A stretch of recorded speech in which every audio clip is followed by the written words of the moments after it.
Hey everybody, this is Brad from Johnson Small Engines, better known as the One-Hand Mechanic. If I can do it, you can too. Today we are working on a John Deere D140, and today I'm going to show you, in my opinion, how to install a transmission drive belt.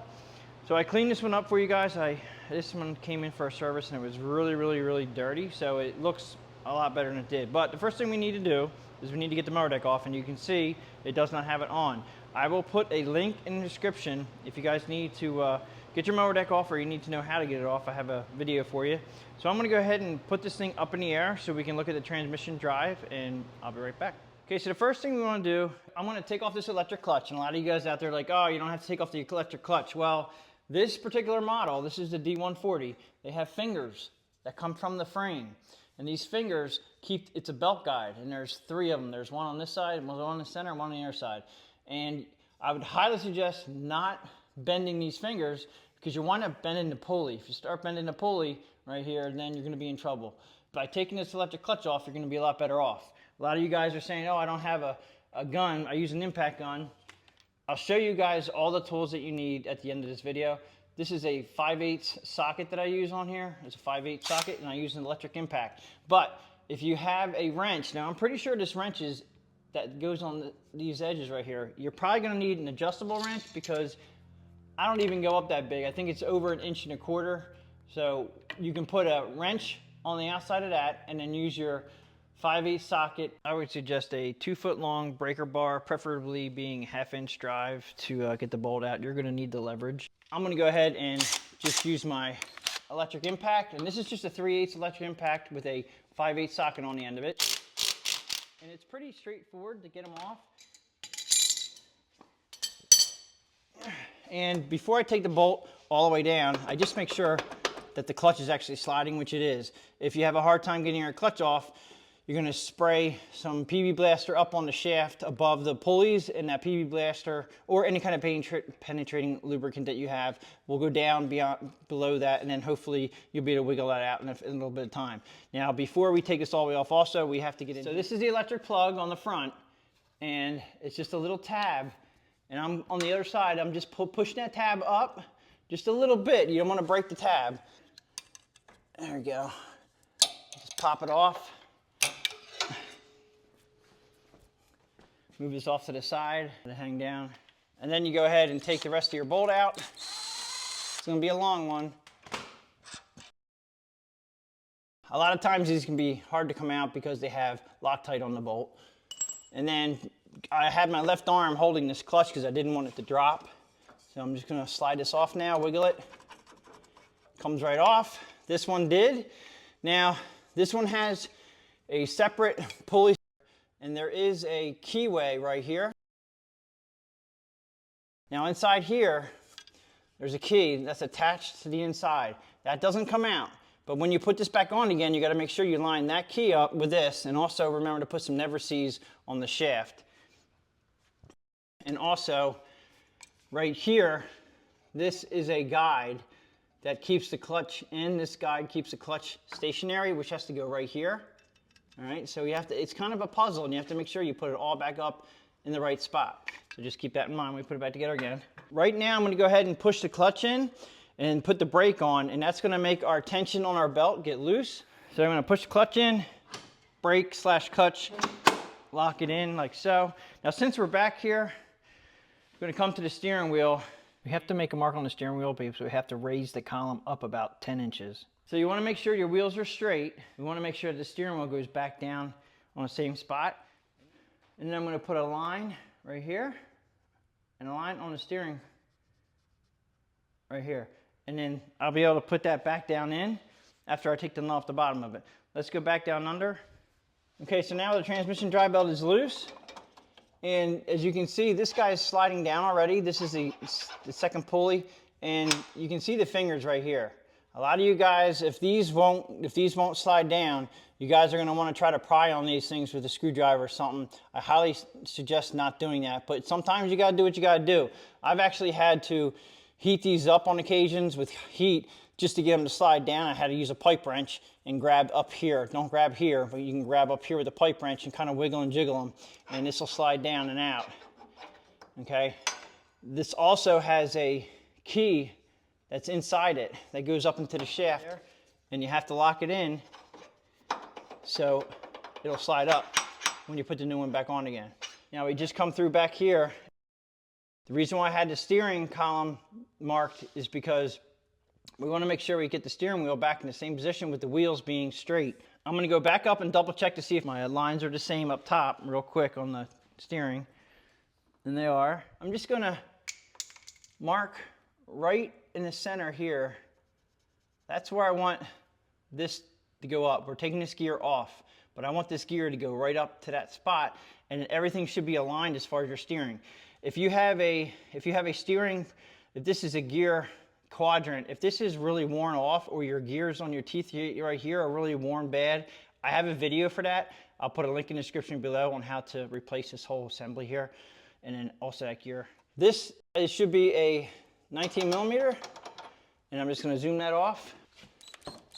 Counterclockwise, lefty loosey, righty tighty. These can be a little tricky to get off sometimes, so what I have learned to do is, one, you can put a little PB blaster behind that, but two, if you put the nut back on, thread it on there, almost flush. Well, this is the locking nut. Get it on as far as you can get it, and then you can tap that with a hammer until it moves up. Take the nut off. And then what I do is I'll go up to the steering column. So I'm going to go ahead and pull up on the steering column, and it should drop the gear down on the ground like that. And then I come up probably about 10 inches up on the column and just leave it sit there. So here's the gear that I took off. Just make sure you put it back on. It only goes on one way, so you can tell which way it goes on. And it just goes on like that. And the reason why I had you go up 10 inches on the steering column is because you need to be able to get where I have my finger right here. I'm pulling out the belt, and you can see that's the shaft I had to pick up so I can get the belt out of the way. All right, so you pull that out. Okay, so now it's out of the way. Now you have two pulleys, and the best way to check these pulleys is get this belt out first. And prying right here is not a good idea. All right, these are very thick guides, and these are plastic pulleys, so I highly suggest not bending them. Okay, so these should be a 15 millimeter socket to take off those nuts. These can be stuck too. You want to put a little bit PB blaster, penetrating lubricant. Okay, so you just take off your pulley, and then you can kind of get a feel for how the bearing is. Just put it in your finger and spin it. This one actually feels really good. All right, so we're good there. If you have to replace these, I have used aftermarket pulleys because these are basically plastic and the bearings are what they are. I highly suggest using a OEM belt. And you can just check it. And that's good. I'm going to go ahead and put these back on. And if you need to, put some never Z's on them. Put the nut on there just so it'll sit there. This will allow you to know which way they go. Now remember, the V of the pulley, the V of the belt goes in. And there's two different sizes. There's a V side and there's a flat side. Flat side goes on the flat side of the pulley. The V side goes into the V of the pulley. So just keep that in mind when we go ahead and put the new one back on. Now the hardest part about this job for me is getting back here. There's a guide below the fan right there. And yes, you can get in from above with a Allen head socket. I'm not sure what the number is on the socket, but if you look at the fan actually goes over that. I don't, you know, if you guys can do it without breaking your fan, great. Go ahead and do it with the socket. I'll pull this off and show you guys. I want to use a 15 millimeter open end wrench, a short one, and it's counterclockwise to get it to come off. Some of these can be a bear too. The tractor was a real mess when it came in. And he also tows heavy because he has a 2-inch ball connection hook up to the back of his transmission. And that is not good. These transmissions were not designed to pull heavy loads. And you just have to keep one little turn at a time until you get to the point where you might be able to get it out by hand. And let me see here. Yeah, counterclockwise. Lefty loosey, righty tighty, remember that? And you have to remember when you put it back in, that there's a hole in the transmission that has threads, and you have to find that hole, and that can be a little tricky sometimes. Just be patient and you'll get it. All right, so here's the guide, and here's what I was saying about you can put an Allen wrench in that right there, Allen socket if you want to. I just like it doing it with a wrench, it works. All right, so at this point, you should be able to get the belt out like this. And so I can see how many cracks this belt was definitely in bad condition. And I'm using a genuine John Deere belt for the D140. It's a UC, the part number is a UC 30568. And always undo the new belt, put it against the old belt, and just make sure the new belt should be a little bit tighter, and this one is. The old belt is actually stretched, and this one is in really bad shape. But you can see here, the old belt number too has changed. This used to be a GX 20006, and the new belt number now is they went to a UC 30568. Always check with your John Deere dealership to make sure you're getting the right part. And if you need to, give them their model and the serial number. It's over here underneath your left fender well. It gives you your model, and you got to give them the whole model number. And that's what you take to your John Deere dealership, or you call them up. Okay, so I'm going to go behind the transmission. We're going to just do it exactly how we did it, the opposite. Now, I'm going to wait until the end to put the guide in, so the belt tension will be taut. It'll be tight on this pulley. It'll make it a little bit easier to put this guide in. We're going to go ahead and put this up through where the steering is, right here. Oops, we just lost the bushing. That can drop out, pop out. Run it up through here. Once you have it up front here, you just have to make sure everything is going as it should. And I try to put it up around this engine crankshaft, just to let it sit there. Okay, this popped out. That just sits like so, like that. All right, now we have to get the shaft from the steering shaft to come down through there. So this is almost a two-person job right here. This may pop out. I'm just gonna hope that this will I'm gonna pull the shaft down, the steering shaft down. Make sure your belt is on one side of the steering shaft and this belt is on the other side. So when you push it down through here, you're not rubbing against it. Okay, I'm pushing the steering down, and hopefully we'll go through the bottom. So I'm gonna go ahead and hold that up, pull that down through there. Now, it's gonna be a little bit hard to get the gear on there, so push this back up a little bit.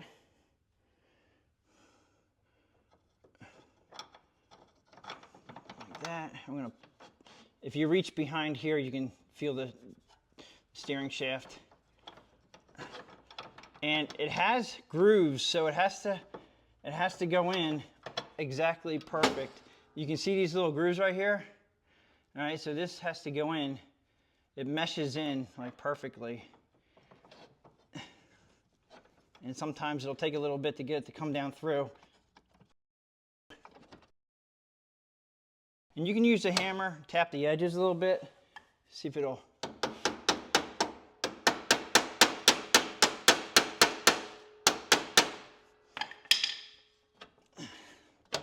Once you have it through to the point where you can get the nut on, go ahead and put your nut on so it doesn't fall off. Now I'm going to go back up to see where the steering wheel is with the marks. We look good. I'm going to push it down some more. All right, it should be down through. I'm going to go ahead and change my socket out to the 19 millimeter. Go ahead and tighten that up. And you might want to put some never sees on there too.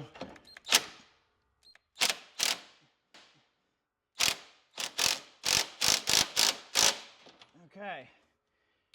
Make sure you have the belts on each side, one on one side, one on the other. Then I'm going to go ahead and put the V part of the belt on the V part of the pulley.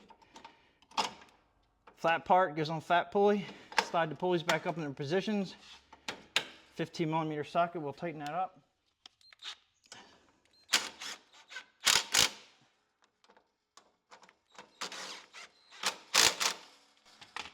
Make sure they're moving. What we have to do is put the engine pulley up there. I'm gonna put a little never seize on here.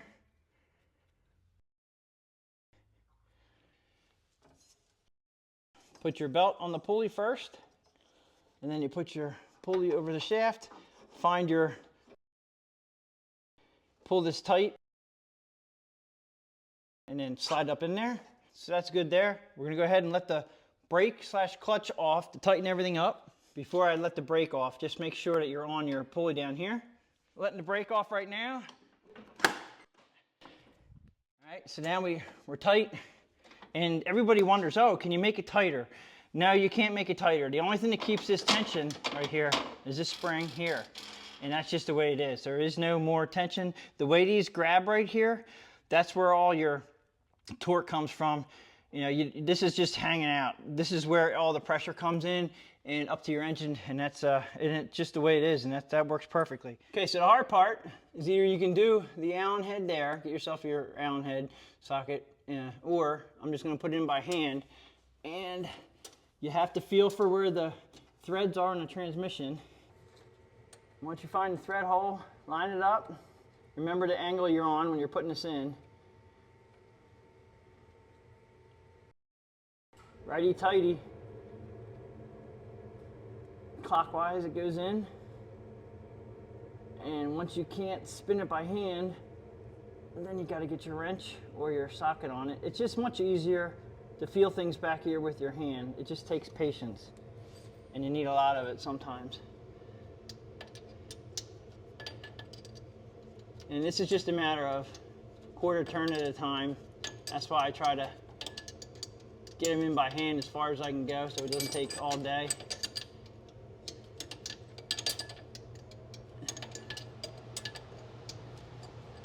And if it's easier for you guys to use the Allen head, go ahead and use the Allen head on there.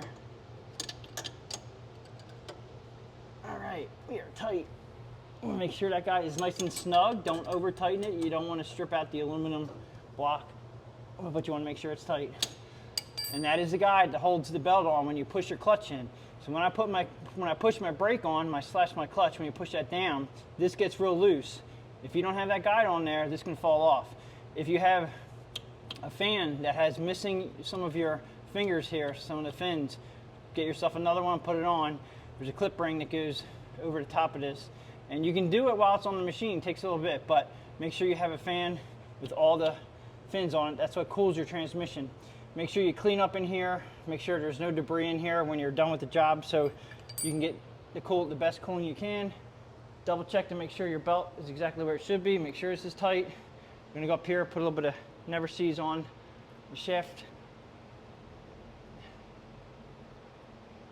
Putting your clutch back on again, you have to look for your key in there, go up to the keyway. I try to feel that first, but it's a little tricky with this. Sometimes I'll take this bracket off to make it easier. And you can turn this shaft right here to line up your key too. And there it is, okay. So I felt it go on there, and then you have to put this right into here. If it's easier to take this bracket off, it's just a 10mm right here to take that off. Sometimes it's much easier. Now I'm holding this up. Put your bolt back in again. Okay, we're gonna go ahead and torque that down, 55 foot-pounds. You're gonna put your electric back on. You have to make sure that it's not gonna be hitting anything. Okay, so you're gonna go ahead and plug your plug back in, like that. It should clip right in. Now, this just hangs out. I really don't like the fact that it just hangs out, but if you go too far one way, you're gonna hit a belt. If you go too far the other way, you're gonna hit your steering. And sometimes I'll zip tie them to where I can, and they're fine, but this should be perfectly fine. So everything is back the way it should. I'm gonna go ahead and put this down. Now, while you're up here, and I wanna show you, right here, there is a Zerk fitting for this is a greasable front axle. And also you wanna grease that, and also over here, your wheels, these have bushings in them. If you have a rim with a Zerk fitting, which is a grease fitting, if you have this rim with a grease fitting, these have bushings in them. You can now put bearings in all your older John Deere's D100 series, the L100 series, the E140 series, up into the S series, they had bushings. And then back in the old days, they had bearings. And went to bushings. What I think has happened is that their bushing steel has gotten so bad, it wears out. If you need to replace your whole assembly after taking your wheel off, I have a video on how to replace these. I have a video on how to install their upgrades for your John Deere. One of them is putting bearings back in where they used to be instead of using bushings. If you look at your newer style John Deere and you do not see the Zerk fitting, normally that means that you have bearings already in them, which is better than the bushings. And they're metal bushings that wear out, and these wheels will literally wobble and fall off. If you do have a wheel that's not in bad condition, it's not falling off. This one's actually getting a little bit of wear and tear on it. We're going to go ahead and fill that with grease. You also have a grease fitting here for your front axle here. Just grease that. Grease your middle, grease over here, and again, there's one over here. So I'm going to go ahead and grease that. We're going to go ahead and put this down, and I'll show you the tools that we needed for today's video. Okay, so from left to right, I used my 3/8 electric ratchet. A hammer may be needed. If not, if you don't have to use it, don't use it, but it may be needed. Never sees. Kneeling pad, I'll put that in the link in the description below. Believe it or not, you definitely need something to kneel on when you're working on these things. 15mm wrench, 19mm socket, 5/8 socket, 15mm socket. Silver marker for the steering column, just to make sure it lines up correctly. Adjustable wrench for the clutch. Flashlight you most likely will need. I just used a flathead screwdriver to get the connector off for the electrical. And this is a breaker bar, and you may need this to get off the bolt on the electric clutch. And that's just a 5/8 socket that's 1/2-inch drive. This is a 1/2-inch drive breaker bar, and sometimes I even had to put a pipe at the end of this just to make it work. As far as the belts go, the one that came off the machine itself was a GX20006. This is the old part number, and then when I looked it up online, this is the new part number, UC30568. But again, like I said, for any L100 series, D140 series, E140 series, just make sure you look up your belt for the correct model number that you have, just so you're making sure you're getting the correct one. That's pretty much it for the tools that we needed. Okay, so that pretty much wraps up for how to install a transmission drive belt on a D140. If you guys like this video, please give it a thumbs up, please subscribe, share my channel with your friends, and I'll catch you guys on the next one.